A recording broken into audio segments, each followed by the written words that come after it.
Hello साथियों, स्वागत है आप सभी का हमारे इस YouTube channel math and magic tips में। फ्रेंड्स, आज की इस वीडियो में हम लोग 10वीं कक्षा के सोशल साइंस यानी सामाजिक विज्ञान का ऐसा इम्पोर्टेंट वीवीआई ऑब्जेक्टिव क्वेश्चन को पढ़ने जा रहे हैं जो कि आपके मैट्रिक बोर्ड परीक्षा 2023 के लिए काफ़ी इम्पोर्टेंट है। तो चलिए फ्रेंड्स, बिना समय गवाए पहला क्वेश्चन का आंसर देख लेते हैं। दोस्तों, आज का पहला सवाल क्वेश्चन नंबर 1 हमारा कहता है कि यूरोप वासियों के लिए किस देश का साहित्य, ज्ञान एवं विज्ञान विशेष प्रेरणा स्रोत रहा। तो याद रखिएगा, यूरोप वासियों के लिए यूनान देश का साहित्य, ज्ञान एवं विज्ञान विशेष प्रेरणा स्रोत रहा। तो क्वेश्चन का राइट आंसर ऑप्शन बी के साथ चला जाएगा जी, यूनान। उसके बाद में अगला सवाल क्वेश्चन नंबर 2 को देखिए। क्वेश्चन नंबर 2 कहता है इटली एवं जर्मनी वर्तमान में किस महादेश के अंतर्गत आते हैं। जल्दी से इसका आंसर कमेंट बॉक्स में आप लोग करते जाइए ताकि हमें भी मालूम चले कि आपकी तैयारी किस लेवल तक पहुंच चुकी है। आप सभी को बता दें कि इटली एवं जर्मनी जो है वो वर्तमान में यूरोप महादेश के अंतर्गत आते हैं।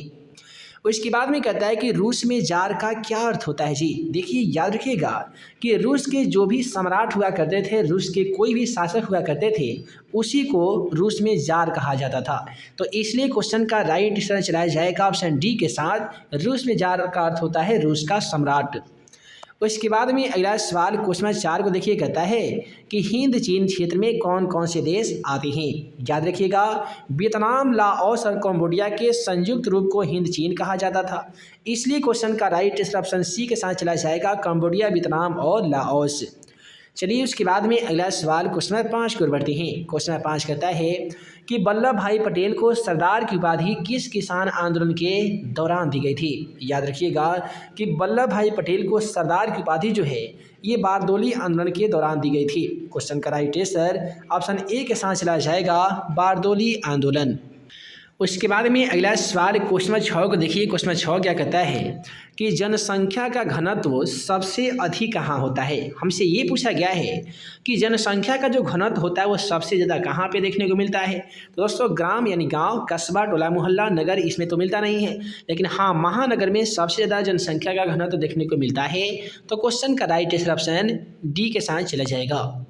अगला सवाल क्वेश्चन 7 को देखिए कि भारत के लिए पहला फैक्ट्री एक्ट कब पारित किया गया था। दोस्तों, बात है सन 1881 ईस्वी को, जब भारत के लिए पहला फैक्ट्री एक्ट को पारित कर दिया गया था। तो क्वेश्चन का राइट आंसर यहाँ पे ऑप्शन सी के साथ चला जाएगा, सन 1881 ईस्वी में।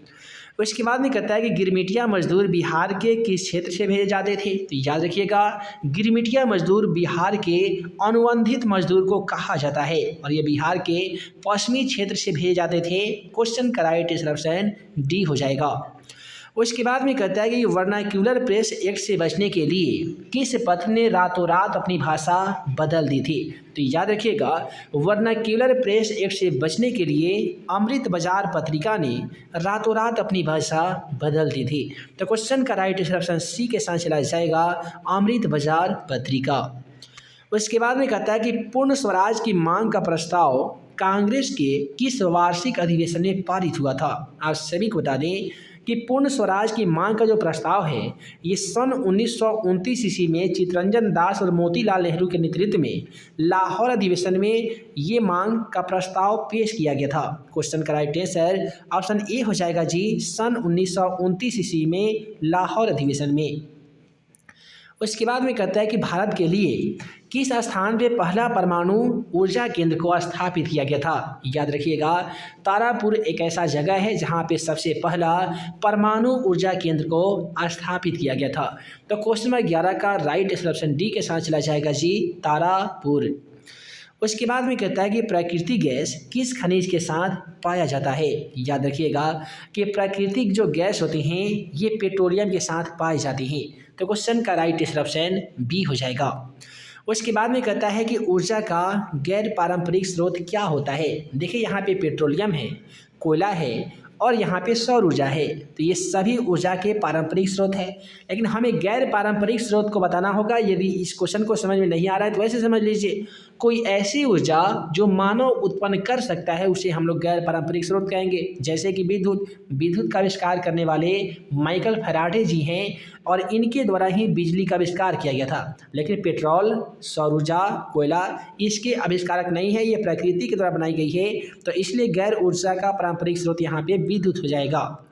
उसके बाद में कहता है कि भोपाल गैस त्रासदी में किस गैस का रिसाव हुआ था। याद रखिएगा, मिथाइल आइसोसाइनाइड एक जहर था, जहरीला गैस था, जो भोपाल गैस त्रासदी में इसी गैस का रिसाव हुआ था। भोपाल गैस कांड कब हुआ था, तो ये भी याद रखिएगा 1984 ईस्वी में हो गया था। अगला सवाल कहता है कि फाल्टा विशेष आर्थिक क्षेत्र कहाँ स्थित है। दोस्तों आप सभी को बता दें कि फाल्टा विशेष आर्थिक क्षेत्र जो है ये पश्चिम बंगाल में है। उसके बाद में कहता है कि संजय गांधी जैविक उद्यान किस नगर में स्थित है। दोस्तों याद रखिएगा, संजय गांधी जैविक उद्यान को हम लोग पटना का चिड़ियाघर के नाम से जानते हैं, है ना जी। तो पटना के चिड़ियाघर के नाम से जानते हैं संजय गांधी जैविक उद्यान को, तो इसलिए ये किस नगर में स्थित होगा, तो ये होगा आपका पटना नगर में स्थित। उसके बाद में कहता है कि मंदहार हिल किस जिला में स्थित है। याद रखिएगा, मंदहार हिल जो है ये भागलपुर नहीं तो बांका जिला में स्थित है। यही दोनों में कोई एक सही जवाब है, आप सभी जानते होंगे तो कमेंट सेक्शन में ज़रूर बताइएगा। उसके बाद में कहता है कि उचावच प्रदर्शन के लिए हैस्यूर विधि का विकास किसने किया था। याद रखिएगा, उचावच प्रदर्शन के लिए हैस्यूर विधि का जो विकास है वो लेहमान महोदय ने किया था। तो क्वेश्चन का राइट आंसर ऑप्शन बी के साथ चला जाएगा, लेहमान। उसके बाद में कहता है कि सासाराम नगर का विकास हुआ था। आप सभी को बता दें कि सासाराम नगर का जो विकास है ये मध्य युग में हुआ था। कहाँ पे हुआ था दोस्तों, मध्य युग में हुआ था। तो क्वेश्चन का राइट आंसर ऑप्शन ए के साथ चला जाएगा, मध्य युग में। उसके बाद में कहता है कि सीमेंट उद्योग का प्रमुख कच्चा माल क्या होता है। याद रखिएगा, सीमेंट उद्योग का जो प्रमुख कच्चा माल होता है ये चूना पत्थर होता है, क्योंकि चूना पत्थर के मिश्रण से ही सीमेंट तैयार किया जाता है। तो क्वेश्चन का राइट आंसर ऑप्शन ए के साथ चला जाएगा जी, चूना पत्थर।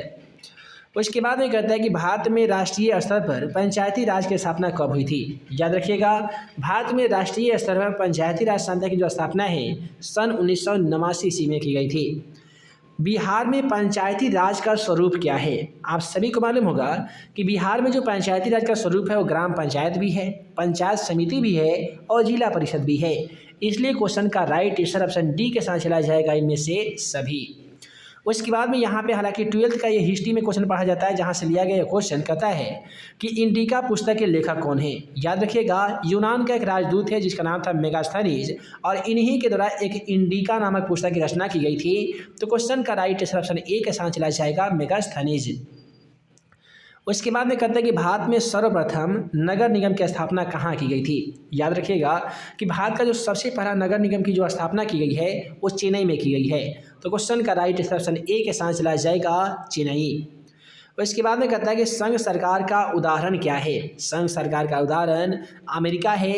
यही है वो अमेरिका जिसकी खोज 1492 ईस्वी में औद्योगिक कोलंबस के द्वारा किया गया था। उसके बाद में कहता है कि चिपको आंदोलन का प्रारंभ किस राज्य से हुआ था। ध्यान दीजिएगा, चिपको आंदोलन का जो शुरुआत है ये उत्तराखंड राज्य से हुआ था। और ये भी जान लीजिए कि चिपको आंदोलन क्यों हुआ था, तो वहाँ पे सुंदरलाल बहुगुणा और चंडी प्रसाद यादव के द्वारा यह आंदोलन चलाया गया था। इस आंदोलन का मेन जो रीजन था ये वन एवं पर्यावरण की सुरक्षा करना था। अगला सवाल कहता है कि नर्मदा बचाओ आंदोलन संबंधित है। दोस्तों आप सभी को बता दें कि नर्मदा बचाओ आंदोलन चलाने वाले व्यक्ति का नाम मेधा पाटेकर है और ये भी आंदोलन पर्यावरण से ही जुड़ा था। तो क्वेश्चन का राइट आंसर ऑप्शन ए के साथ चला जाएगा। उसके बाद में कहता है कि सूचना का अधिकार संबंधी कानून कब लागू हुआ था। दोस्तों आप सभी को बता दें कि सूचना के अधिकार संबंधी कानून है जो सन 2005 में लागू हुआ था।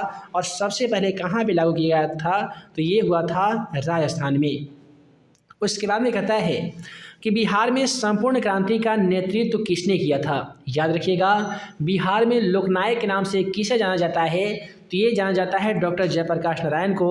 यही है वो डॉक्टर जयप्रकाश नारायण जिसे भारत रत्न से भी सम्मानित किया गया था। और यही है वो जयप्रकाश नारायण जिनके द्वारा संपूर्ण क्रांति का नेतृत्व भी किया गया था। तो क्वेश्चन का राइट आंसर ऑप्शन डी के साथ चला जाएगा, जयप्रकाश नारायण। उसके बाद में अगला क्वेश्चन लॉक कीजिएगा। कहता है कि निम्नलिखित में को प्राथमिक क्षेत्र कहा जाता है। यहाँ पे आपको बताना होगा कि प्राथमिक क्षेत्र किसे कहा जाता है। देखिए, सेवा क्षेत्र, मछली पालन, औद्योगिक क्षेत्र और इनमें से कोई नहीं। याद रखिएगा कि प्राथमिक क्षेत्र हम लोग कृषि क्षेत्र को कहते हैं। हालांकि कृषि क्षेत्र कहीं पे नहीं दिया गया है, इसलिए क्वेश्चन का राइट आंसर ऑप्शन डी के साथ चला जाएगा, इनमें से कोई नहीं।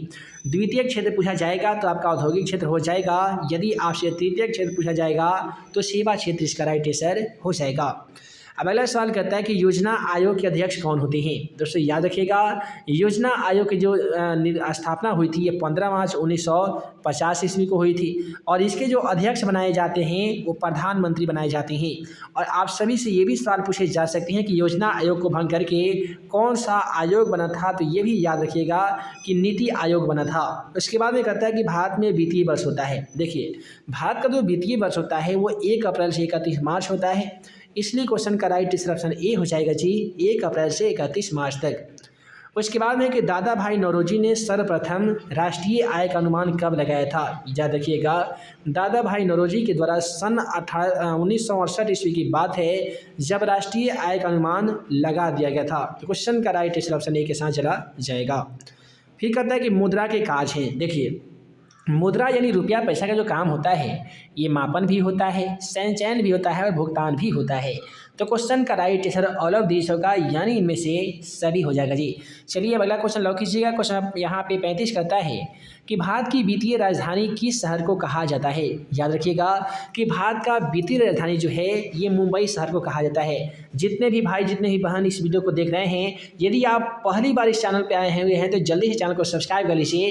हालांकि इस चैनल पे जितने भी स्टूडेंट हैं आप सभी को मालूम होगा कि 2 लाख से ज़्यादा स्टूडेंट हमारे इस यूट्यूब चैनल से जुड़कर तैयारी करते हैं और बहुत सारे ऐसे स्टूडेंट हैं जो इसी चैनल से तैयारी करके मैट्रिक में 400 से ज़्यादा नंबर ला चुके हैं।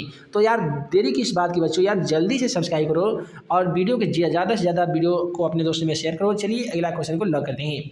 कौन बीमारू राज्य नहीं है। याद रहे, बिहार, उड़ीसा, मध्य प्रदेश ये सभी के सभी आपका बीमारू राज्य है, लेकिन कर्नाटक इसमें बीमारू राज्य नहीं है।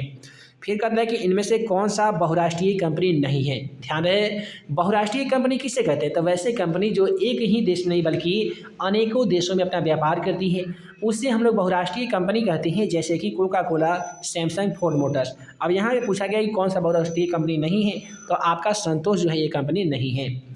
फिर कहता है कि भारत में उपभोक्ता संरक्षण अधिनियम की घोषणा कब हुई थी, तो ये भी जान लीजिए 1986 ईस्वी हो गई थी। तो फटाफट से इसका आंसर कमेंट बॉक्स में बताइए, 1986 होगा नहीं होगा कि नहीं होगा जी, 1986 होगा।